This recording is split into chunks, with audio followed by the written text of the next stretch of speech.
கோபத்தை கண்ட்ரோல் பண்ண 1000 வழிகள் சொல்லலாங்க சார். இப்பதான் பிரைட் ஆரம்பிச்சு. பிராக்டிக்கலா அதெல்லாம் செட் ஆகவே சான்ஸே கிடையாது.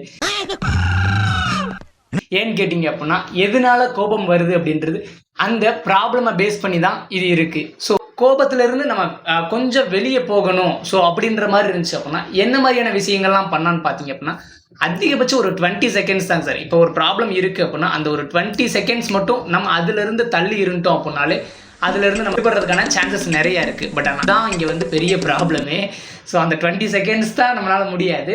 ரெகுலராக புக்ஸ் ரீட் பண்ணுறது, ரைட் பண்ணுறது, ஸோ எக்ஸசைஸ், யோகா, ஸோ இந்த மாதிரியான விஷயங்கள், நமக்கு பிடிச்ச பர்சன்ஸ் கூட நம்ம டைம் ஸ்பெண்ட் பண்ணுறது, ஸோ ட்ராவலிங் அல்லது வந்து பாட்டு கேட்குறது, இந்த மாதிரியான விஷயங்கள்லாம் பண்ணோம் அப்படின்னா நம்ம மைண்டு கொஞ்சம் பீஸ்ஃபுல்லாக இருந்துகிட்டு இருக்கும். இன்னொன்று என்னன்னு பார்த்தீங்க அப்படின்னா, உங்களுக்கு அழணும்னு தோணுதா இல்லை கத்தணும்னு தோணுச்சா பண்ணிடணுங்க சார். எப்படின்னு கேட்டீங்க அப்படின்னா, இல்லை ரொம்ப ஆட்களாக இருக்காங்க அப்படின்னா ஒரு தனியாக இருக்க இடத்துல ஒரு ரெஸ்ட் ரூம்லேயே சம்திங் வெளியே ஒரு பைக் எடுத்துகிட்டு நீங்கள் பாட்டுக்கு ஹெல்மெட்டை போட்டு அவுட்டரில் போயிருங்க. ஸோ அவுட்டரில் போயிட்டு நீங்கள் பாட்டுக்கு அழணும்னு தோணுச்சு அழுதுருங்க, இல்லை கத்தணும்னு தோணுச்சு அப்படின்னா தாராளமாக கட்டிருங்க, யாருக்கும் தெரியாது.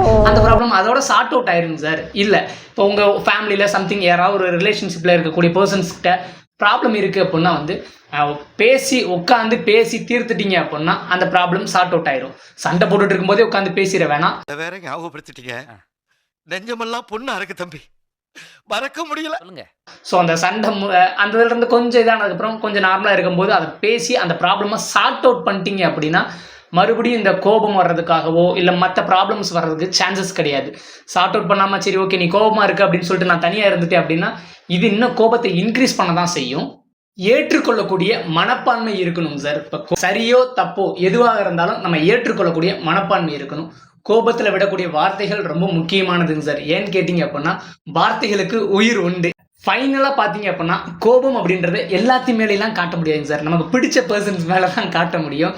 ஸோ கோபம் அப்படின்றத கொட்டி தீர்க்கறதுக்காக ஒரு பர்சன் அப்படின்றத கண்டிப்பாக எல்லாரோட லைஃப்லையும் இருக்கணும். ஸோ அந்த ஸ்ட்ரெஸ் பஸ்டரை மறக்காம